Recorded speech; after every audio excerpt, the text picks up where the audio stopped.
할렐루야. 하나님의 크신 은혜가 오늘 우리 가운데 임하시길, 또 그 은혜 가운데 우리가 마음껏 누리는 그런 은혜 시간 되시길 간절히 소망합니다. 우리 함께 주님 앞에 찬양하며 나아갑니다. 나 어디 거할지라도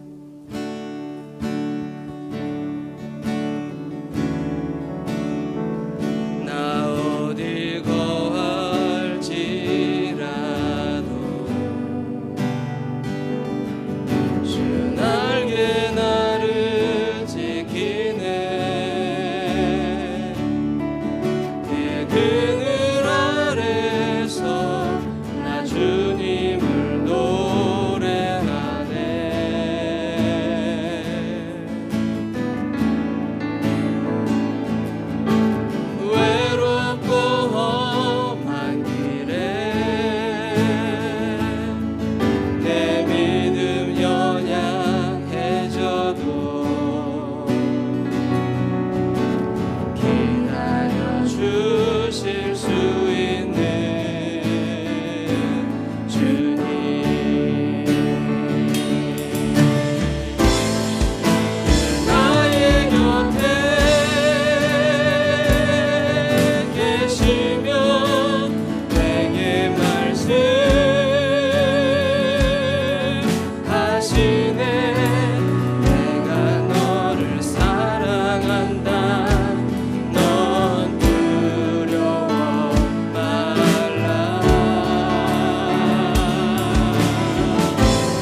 예수 이름 부르며 나의 인생을 드렸네.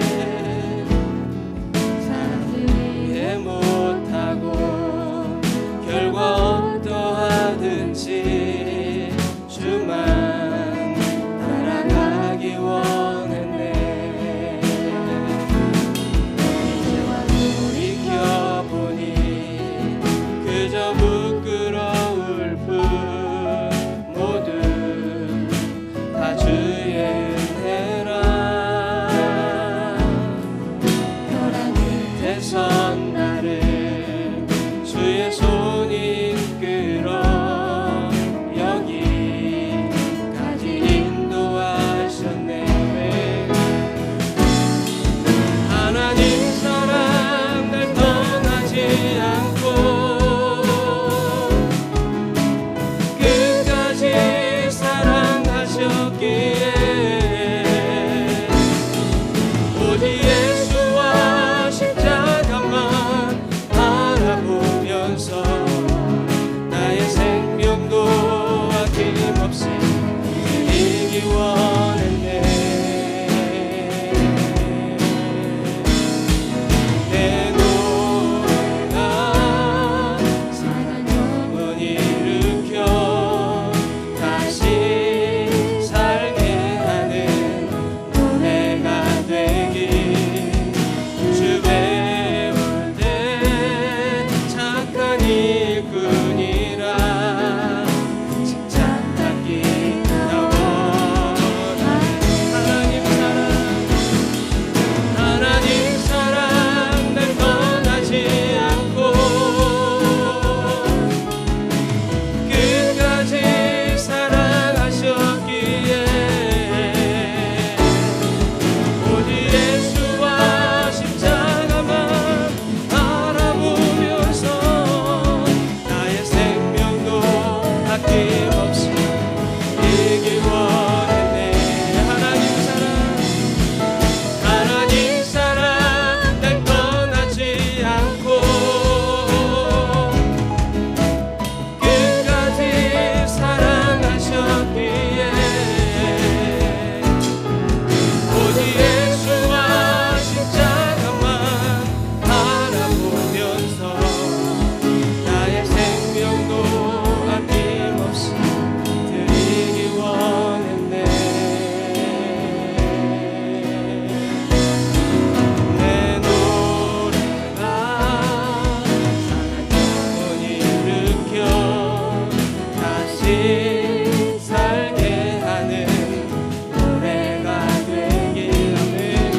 주 배울 때 착한 일꾼이라 칭찬받기 나 원하네. 눈물로 복음의 씨 뿌려 기쁨의 단 거두리. 하늘의 기란처럼 죽어 다시 살리라. 내 노래가 상한 영혼 일으켜 다시 살게 하는 노래가 되길. 주 배울 때 착한 일꾼이라 칭찬받기 나 원하네. 주 배울 때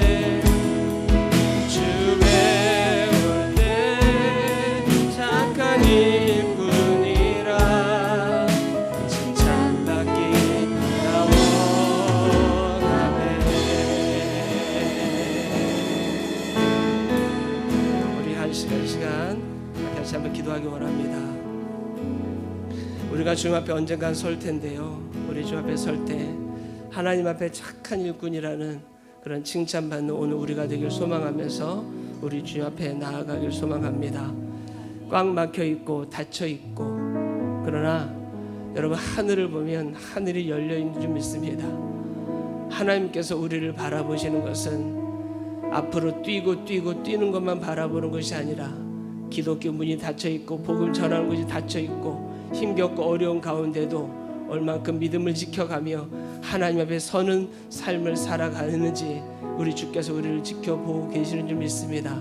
지금의 힘겨운 삶들이 비록 어렵지만 하나님을 향한 마음만큼은 끝없이 독수리 악망하며 독수리 날개치며 날아오르듯 악망하는 그런 신앙으로 우리가 주 앞에 나아가길 간절히 소망합니다. 특별히 코로나로 인해서 특별히 아버지 어려움을 당하는 우리 사업장의 성도들의 사업장을 위해서 또한 성도들을 위해서 특별히 하나님께서 허락하신 이 땅 위에 힘겨워하는 모든 이들을 위해서 이 시간 주 앞에 간절히 한번 기도하기 소망하고 오늘 우리의 신앙이 변질되지 않고 우리 주 앞에 설 때까지 착하고 충성된 종의 신앙을 갖기를 간절히 소망하며 우리 주 앞에 간절히 기도하며 주께 나아가기 원합니다. 주여 한번 보러 같이 한번 기도하겠습니다.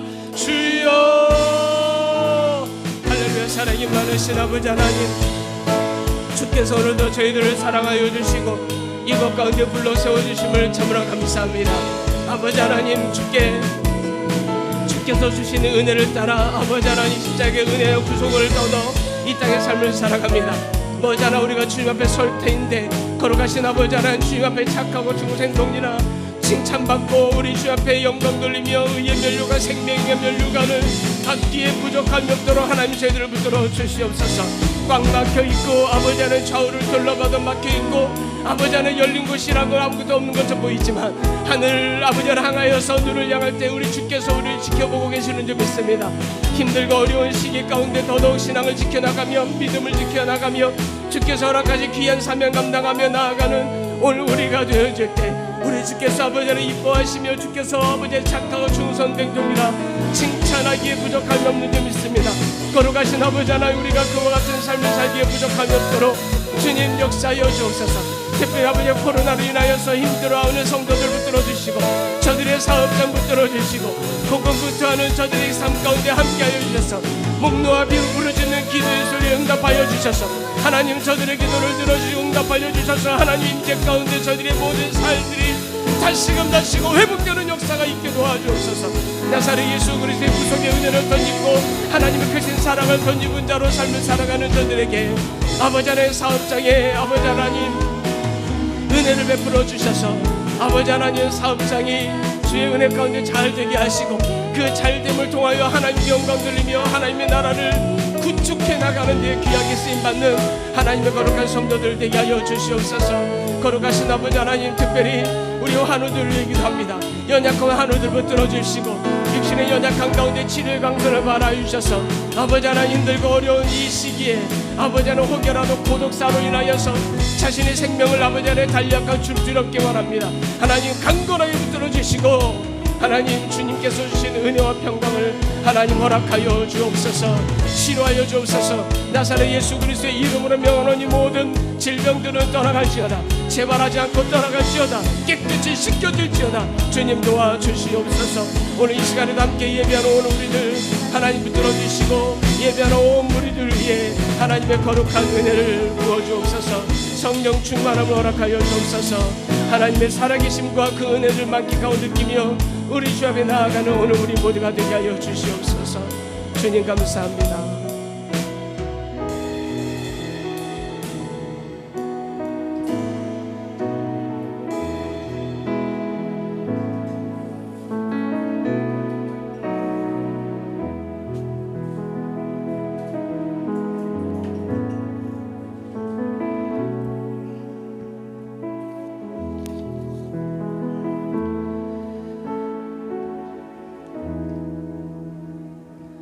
하나님 감사합니다. 주께서 오늘도 저희들을 붙들어 주심을 참으로 감사합니다. 하나님 앞에 부르짖을 수 있을 때 부르짖게 하시고 하나님의 은혜를 구할 때 구할 수 있는 그런 특권과 권리를 우리에게 주심을 참으로 감사합니다.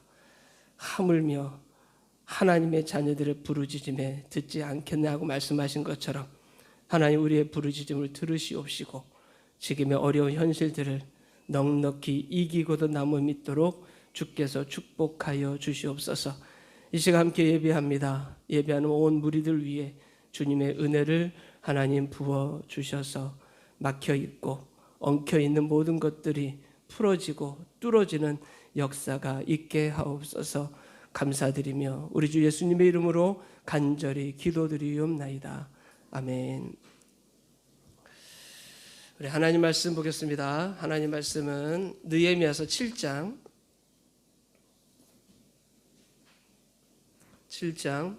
1절에서 4절 말씀까지만 보겠습니다. 우리 같이 합독해서 우리 봉독해 올리겠습니다.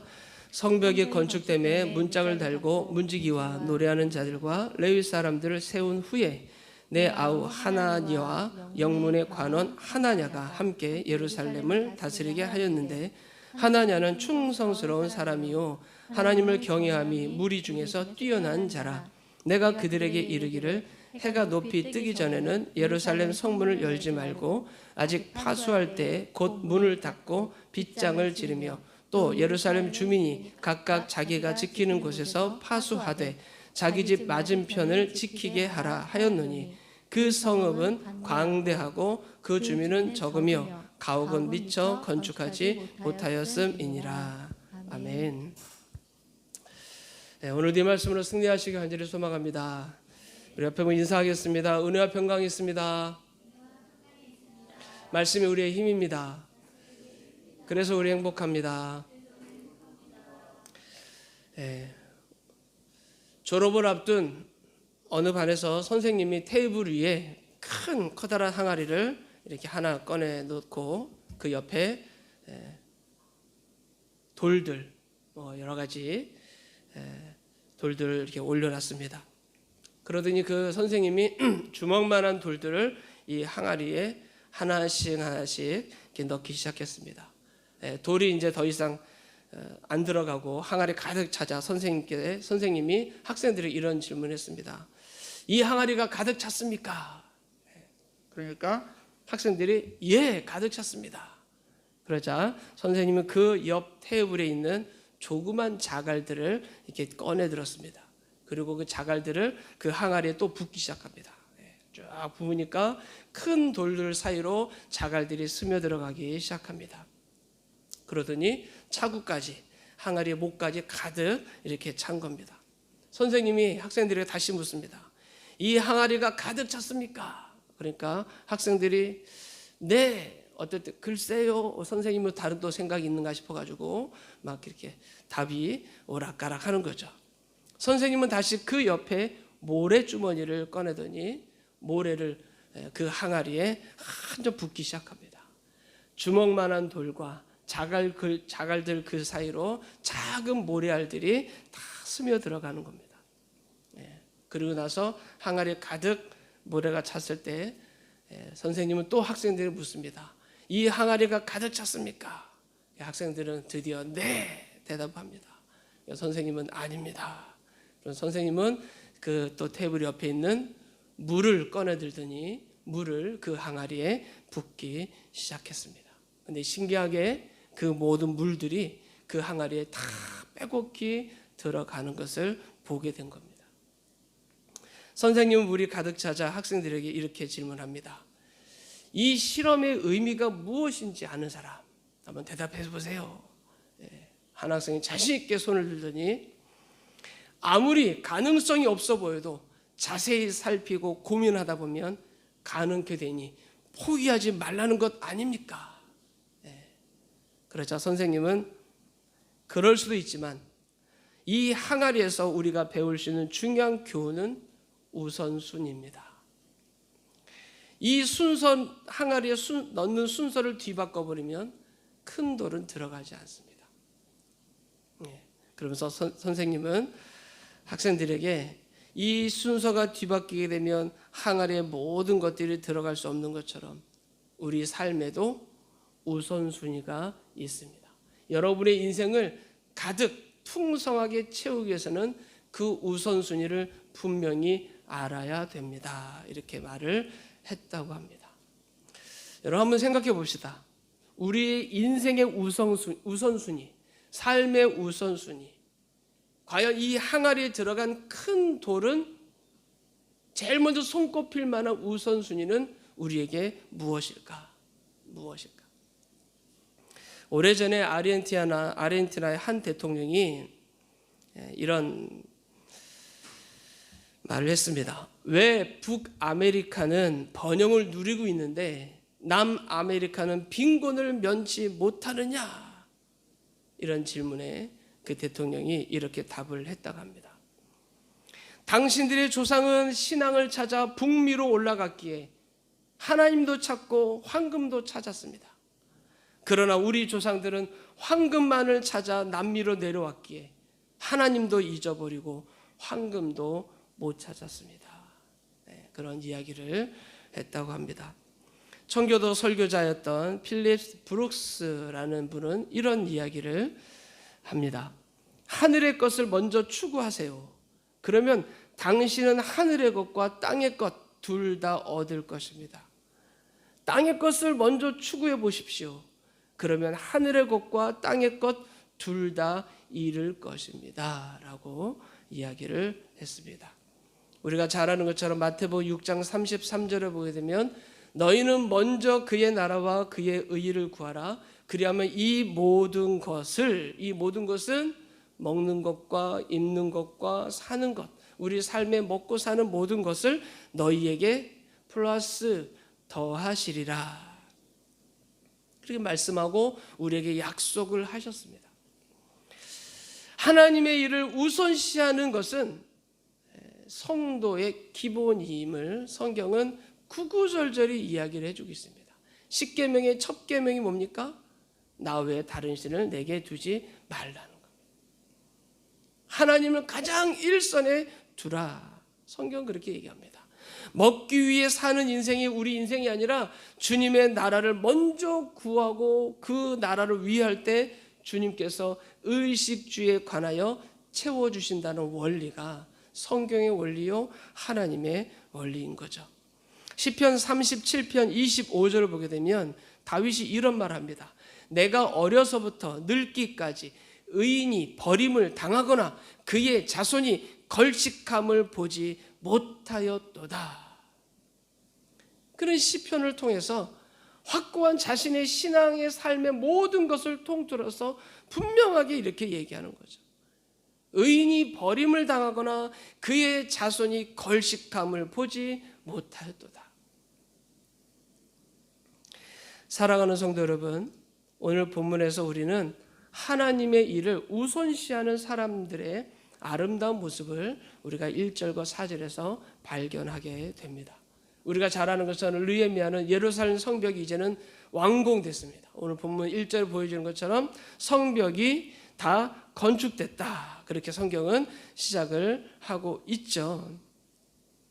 그렇게 이제 시작되고 그리고 예루살렘 총독으로 임명받은 느헤미야 그리고 그 밖의 지도자들은 성벽 재건하는 일에 악종곤투하면서 지난 140년 동안 폐허로 방치되었던 예루살렘 성벽 재건 공사를 완공을 합니다. 그 다음에 그들이 제일 먼저 무엇을 했느냐라는 겁니다. 무엇을 했느냐. 예배할 처소가 없어서 그 예배를 짓는 일에 예배당 짓는 일에 최우선으로 다 한 다음에 그들에게 가장 필요로 했던 것은 무엇일까? 오늘 본문은 그 이야기를 하고 있는데 결론적으로 말씀드리면 첫 번째는 예배입니다. 두 번째는 충성된 사람을 뽑는 겁니다. 그리고 세 번째로는 헌신입니다. 이것이 오늘 본문에 나와 있는 느헤미야와 그 느헤미야가 예루살렘 성벽을 건축한 이후에 우선적으로 행한 일인 거죠. 1절을 보게 되면 이렇게 말합니다. 성벽이 건축됨에 문짝을 달고 문지기와 노래한 자들과 레위 사람들을 세웠다. 성경은 이렇게 이야기하고 있습니다. 여러분, 예루살렘 성벽을 쌓은 후에 성전에서 제사하는 제사장들을 도와주며 사역할 자들을 느헤미야는 먼저 세우는 것을 보게 됩니다. 왜 그럴까요? 왜 그럴까요? 예배를 드리기 위함입니다. 우리가 하나님께 예배를 드려야 됩니다. 그러면 찬양할 수 있는 찬양 멤버들을 세우고 찬양팀을 세우고 그 예배 드리기에 적합한 환경들을 만드는 최우선적인 그 일들을 할 때 그런 사람들을 세우게 되는 거죠. 이유는 뭡니까? 그 사람들 세우는 이유가 뭡니까? 노래 못하니까 노래 좀 잘 해보라고, 노래를 업그레이드 시켜주기 위해서 뭐 그런 겁니까? 아닙니다. 예배를 위해서죠. 예배를 위해서.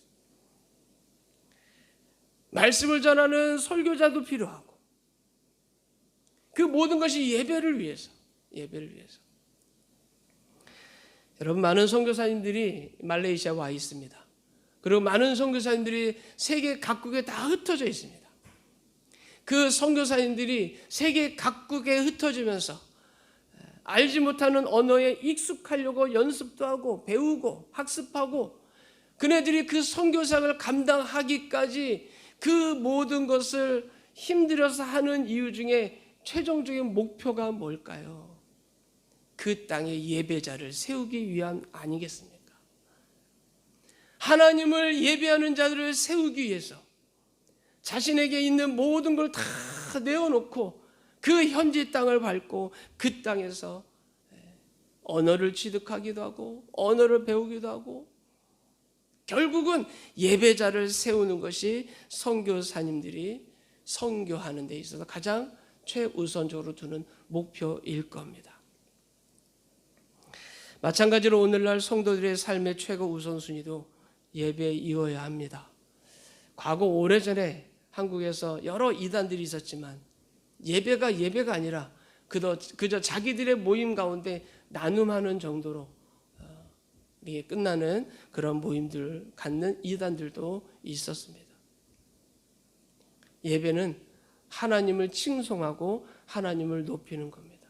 물론 내 삶에 일어난 일들에 대한 간증을 통하여서 하나님을 높이지만, 예배라는 건 공식적으로 저마다 각기 속 안에 있는 모든 것들을 찬양을 통하여 하나님께 예비하고 말씀을 통하여 주의 말씀을 듣고 내 삶에 대한 다시금 도전을 받고 돌아가는 그 시간들이 바로 예배라는 것.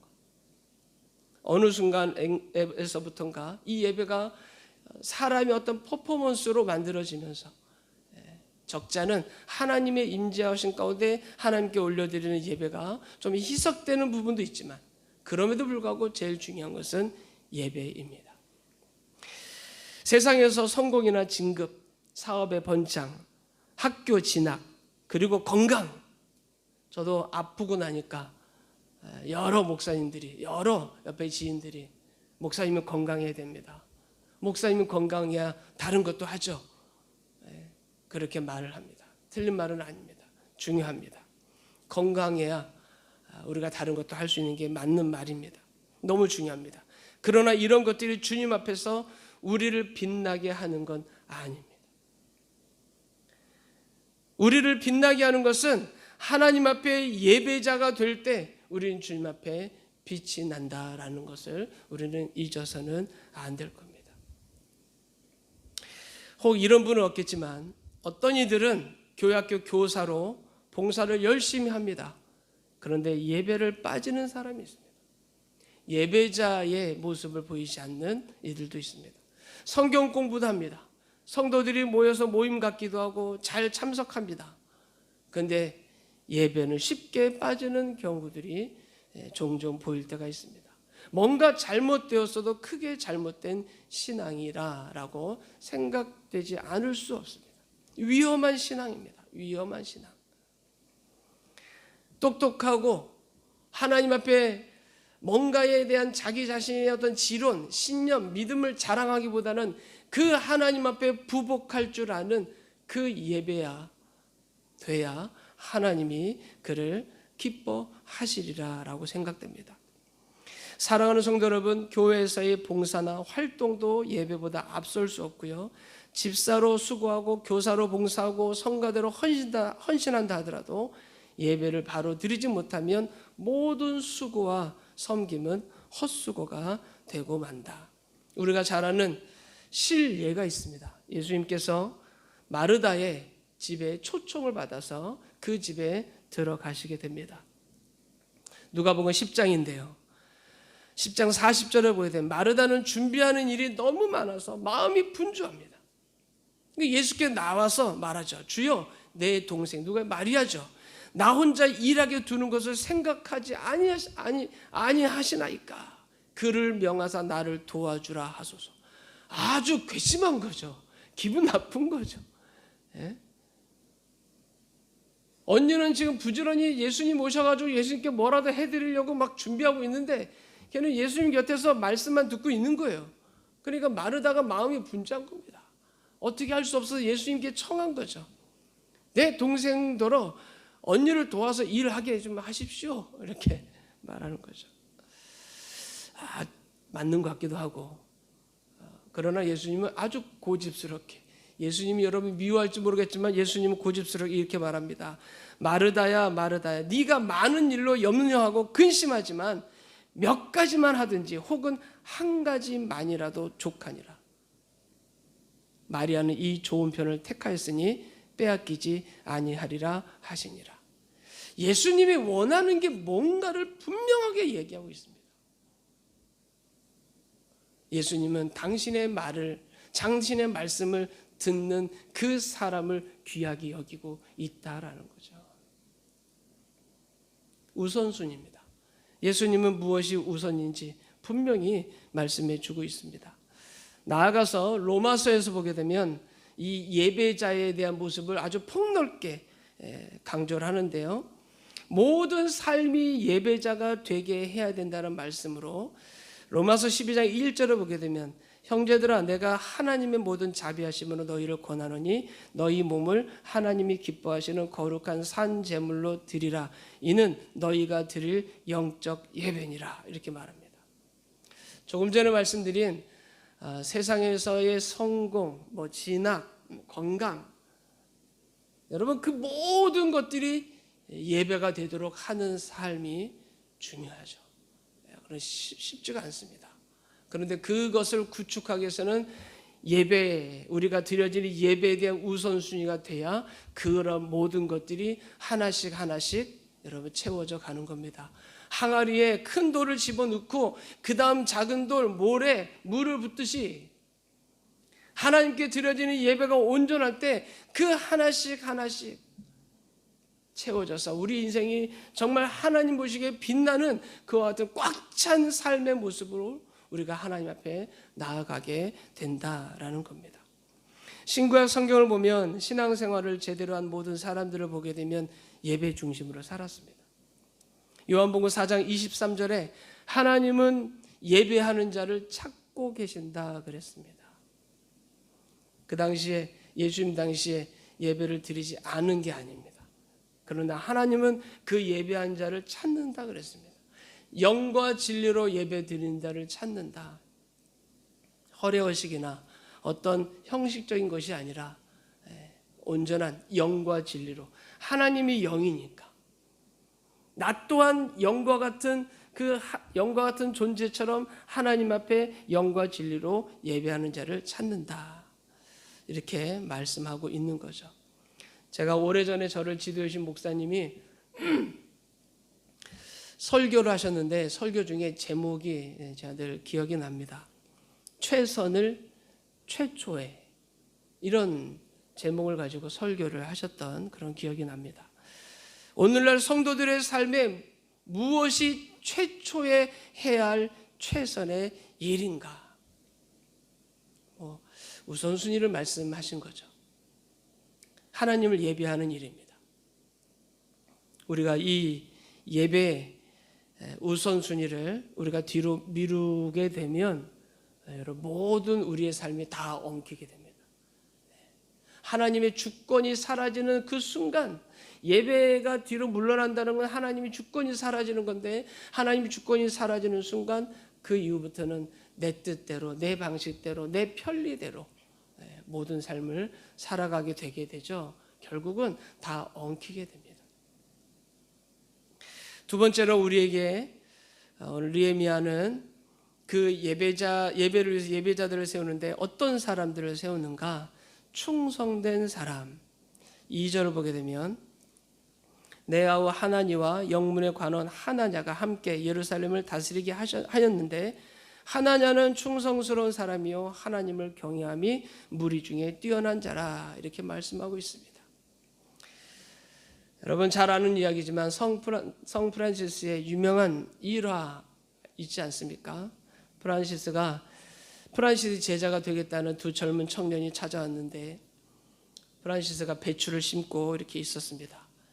그래서 프란시스는 두 젊은 청년들에게 내가 잠깐 다녀올 테니까 자네들이 나 대신 배추를 심어 놓고 있게나. 그런데 배추를 심을 때 뿌리를 하늘로 잎을 땅으로 하고 심게나 이렇게 이야기를 하고 갔다는 거죠. 젊은이들은 열심히 밭에 이제 배추를 심으려고 합니다. 이게 얼마 뒤가 돼서 돌아와 보니까 한 젊은이는 프란시스가 부탁한 대로 뿌리를 하늘로 이상하게 심어 놓은 겁니다. 그러나 한 젊은이는 노인네가 뭔가 잘못 뒤바꿔서 이야기했겠지. 저도 노인네가 아닌데요. 새벽 예배도 드릴 때 있지만 어떨 때마다 말이 헛나갈 때가 참 많습니다. 분명히 생각은 이런 생각을 했는데 말이 잘못 나갈 때가 있어요. 아마 이 청년도 이 프란시스를 그렇게 생각한 것 같습니다. 이 노인네가 말을 뒤바꿔서 얘기를 했나 보다 해가지고 이 젊은이는 제대로 뿌리를 땅으로 해서 잎을 하늘로 하고 제대로 배추를 심었죠.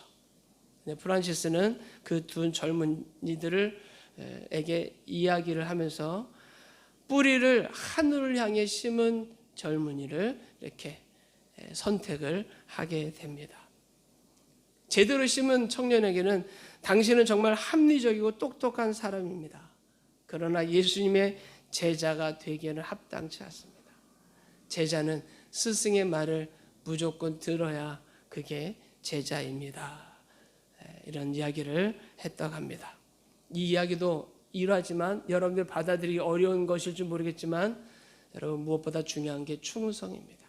하나님의 나라에 가장 중요한 것은 충성된 사람입니다. 죽으라 하면 죽어야 되고 그게 충성일 겁니다. 충성. 스승의 말에 무조건 100% 순종하는 삶을 살아가는 사람. 자기의 뜻을 내세우지 않고 주님의 뜻을 앞세우는 사람. 그게 바로 충성된 사람인데 느헤미야가 총독으로서 예배를 준비하고 또 지도자를 세울 때 어떤 지도자를 세웠느냐 하면 오늘 본문에 나오는 것처럼 충성된 사람. 우리 같으면 지금 뭐 출신, 가정 배경, 학력, 경력, 재력, 재주, 뭐 재능, 심지어 외모까지 다 봐야 아주 공정한 어떤 지도자 세우는 거 아니겠습니까? 그러나 느헤미야는 그렇게 세우지 않았다. 하나님을 경외하고 충성된 사람을 세웠다. 디모데후서 2장 1절을 보게 되면 사도 바울이 디모데에게 이런 이야기로 그를 위로하고 그에게 권면하죠. 내 아들아, 그러므로 너는 그리스도 예수 안에 있는 은혜 가운데 강하고 또 내가 많은 증인 앞에서 내게 들은 바 충성된 사람들에게 부탁해라. 그들이 또 다른 사람들을 가르칠 수 있으리라. 충성된 사람에게 부탁할 때 예수 그리스도의 복음, 내가 너에게 전한 복음은 그를 통해서 증거된다. 우리가 잘 아는 사무엘, 사울, 충성에 대한 부분을 잘 비교할 수 있는 두 사람인데요. 사무엘상 16장 7절을 보게 되면 여호와께서 사무엘에게 이르시되 그의 용모와 키를 보지 말라. 내가 이미 그를 버렸노라. 내가 보는 것은 사람과 같지 아니하니 사람은 외모를 보거니와 나 여호와는 중심을 보느니라. 그 중심이 뭘까요? 충성입니다. 하나님은 사람들의 외모를 보지 않습니다. 중심을 보신다 했습니다. 믿음을 보신다 했습니다. 그의 삶의 중심을 보신다 했습니다. 오늘 본문에서는 그게 충성과 하나님을 경외하는 것이다 이렇게 말하고 있습니다. 오늘날 교회에 가장 필요한 사람은 충성된 사람입니다. 마지막으로 헌신입니다. 여러분 3절 4절을 보게 되면 3절 4절 내가 그들에게 이르기를 해가 높이 뜨기 전에는 예루살렘 성문을 열지 말고 아직 파수할 때 곧 문을 닫고 빗장을 지르며 또 예루살렘 주민이 각각 자기가 지키는 곳에서 파수하되 자기 집 맞은편을 지키게 하라 하였노니 그 성읍은 광대하고 주민은 적으며 가옥은 미쳐 건축하지 못했다. 이런 표현을 쓰고 있습니다. 상황적으로 열악한 가운데 있지만 본문을 보게 되면 르헤미야의 말에 그들이 온전히 충성하면서 그들이 헌신하는 것을 우리는 본문에서 보이고 있는 거죠. 그리고 우리가 이제 읽진 않았지만 5절부터 마지막 끝절 70, 69절까지는 예루살렘에 돌아온 명단이 쭉 기록되어 있는데 이 사람들이 누구냐면 헌신한 사람들의 명단이 기록되고 있는 겁니다. 예루살렘에 복귀해서 살기 어려웠습니다. 4절에 잠깐 나오지만 자기들의 가옥들도 제대로 지어지지 않는 상황이 어려운 상황이지만 본문에 나오는 이 헌신된 사람들 이름이 쭉 기록되어 있는 거죠. 여러분 고향 땅에 돌아온 그들은 집도 없었습니다. 살 수 있는 환경도 없었습니다. 그럼에도 불구하고 성전 짓고 성벽 재건한 일에 그들이 힘을 다합니다. 그리고 자기들의 사생활보다는 하나님의 성전 예루살렘을 지키는 일을 우선시하고요. 개인의 주택 수리보다 무너진 예루살렘 성벽 재건이 그들에게는 먼저였던 거죠. 하나님의 일에 우선했던 것, 그것을 옆에서 보기에는 뭐라고 말할 수 있겠습니까? 헌신이죠. 헌신이죠. 우리가 읽지는 않았지만 70절에서 72절 르헤미야서 7장 70, 72절을 보게 되면 이렇게 기록하고 있습니다.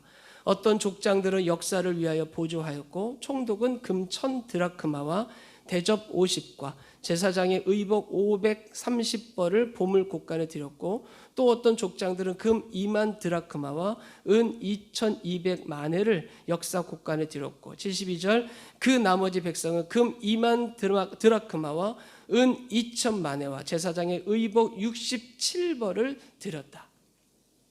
여러분 이런 말이 있더라고요. 하나님은 버는 돈을 계산하지 않으시고 쓰는 돈을 계산하신다라는 말이 있습니다.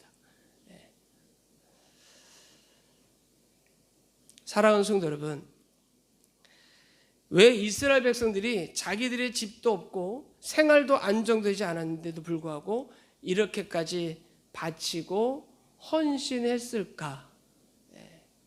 우리가 쉽게 생각하면 예루살렘 성을 밟게 된 그 감격이 그들에게 너무 컸던 겁니다.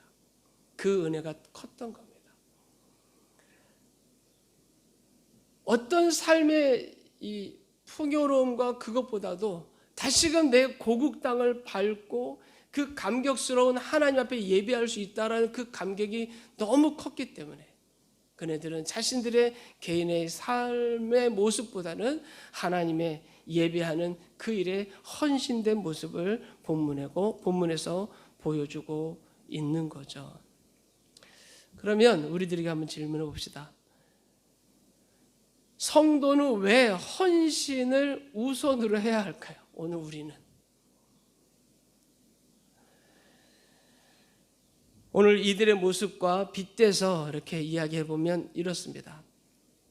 우리의 영혼을 죄악과 지옥의 형벌로부터 구원해 주신 예수 그리스도의 은혜가 우리 가운데 있기 때문에 그렇습니다. 우리에게 새 생명을 주신 예수 그리스도의 은혜가 우리 가운데 있기 때문에 그렇습니다. 그리고 우리가 거할 천국이라는 본향도 이미 주님께서 보장해 주셨기 때문에 초가 상감도 나는 만족하네 값진 보물도 내게 없지만 그런 찬양 가사가 있는 것처럼 그렇기 때문에 하나님이 나를 살려주시고 구속하여 주시고 구원해 주신 그 은혜가 너무 감격스러워서 내가 그 주님을 위한 일에 헌신하지 않을 수 없는 거죠. 그래서 하나님 앞에 예배 처소가 부족하면 예배 드리려고 힘쓰는 그 처소를 위해서 힘쓰는 거고요. 과거에 한국교회가 예배당 짓는 것, 물론 요즘은 예배당 짓는 것이 매우 비관적인 하나의 모습으로 되어버려서 한편으로는 안타까움이 있지만, 그저 예배당을 호화스럽게 지으려 했던 것이 아니라 예배할 처소가 우리 가운데 있어서 하나님께서 나를 살려주신 것에 대한 예배에 대한 감격을 맛보기 위해서 예배당을 짓는 데 있어서 돌 하나, 벽돌 한 장, 그 값을 지불하면서까지, 비록 삶은 궁색하고 어렵지만 그러면서 예배당 짓는 일에 힘쓰지 않았습니까? 개인적으로 저도 17살 때 교회에서 예배당 짓는 일에 저도 벽돌 몇 장 해가지고 헌신한 적이 있는데요, 예배당이 없어서 천막 치고 예배 드리는 그 모습에서 너무나 불쌍하기도 하고, 물론 또 그런 게 더 은혜가 되더라고요. 더 은혜도 있고 그렇더라고요. 지금은 이제 얼마큼 호화스럽게 지느냐가 이제 관건이 되다 보니까 그것이 약간 조금 지나친 감이 있어서 문제가 되기도 합니다만 여러분, 이 마음은 너무 귀한 거죠.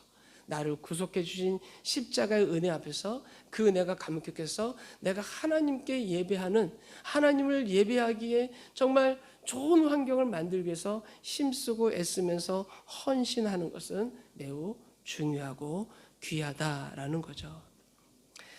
사랑하는 성도 여러분, 우리 삶에 성도들이 갖추어야 되는 삶의 가장 우선순위 3가지, 예배입니다.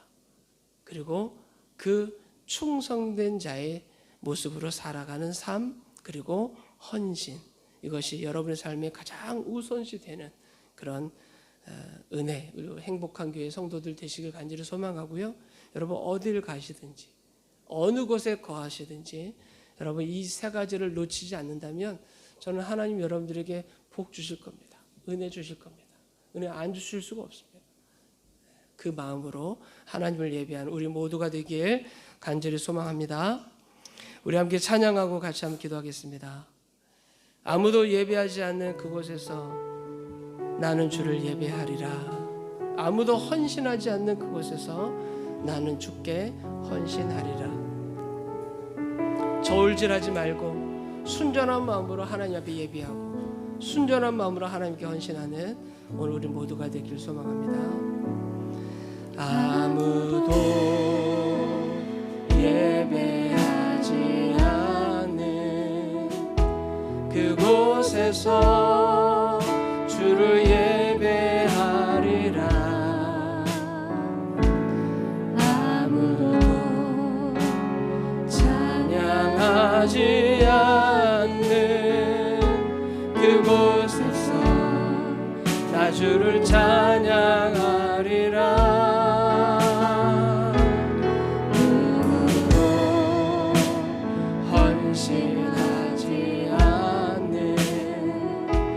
그곳에서 주께 헌신하리라.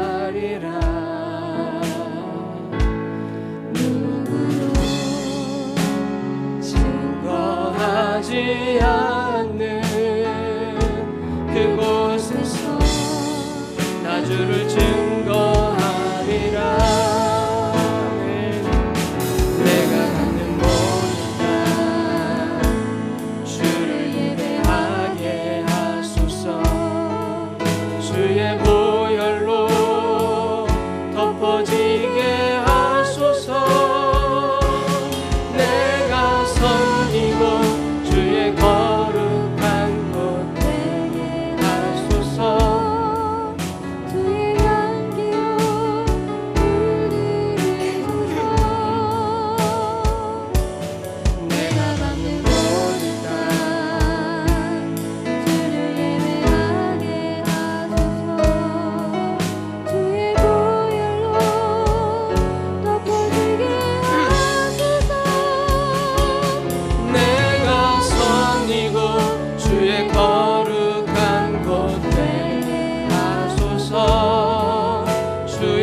여러분이 밟는 땅, 그 땅이 예배하는 장소가 되기를, 그 땅이 예배하는 장소가 되기를 소망한다면 여러분들이 예배자가 되어야 될 것입니다. 우리 삶의 가장 우선순위, 성도의 삶의 우선순위, 그 첫 번째는 예배예요. 그 예배에 충성된 자로 또 헌신하는 자로 삶을 살아가는 오늘 우리 모두가 되기를 소망합니다. 하나님이 그런 자를 찾으십니다. 하나님이 찾으시는 단 한 사람이 오늘 저와 여러분 되기를 간절히 소망합니다. 하나님, 내가 그 한 사람 되길 원합니다. 하나님이 찾으시는 한 사람 되길 소망합니다. 우리 하나님 앞에 내 삶의 모든 우선순위가 우리 하나님을 향한 예배자의 모습이 되길 소망하면서 우리 주 앞에 결단하면서 다짐하면서 함께 같이 한번 기도하겠습니다. 할렐루야. 사랑이 많으신 아버지 하나님,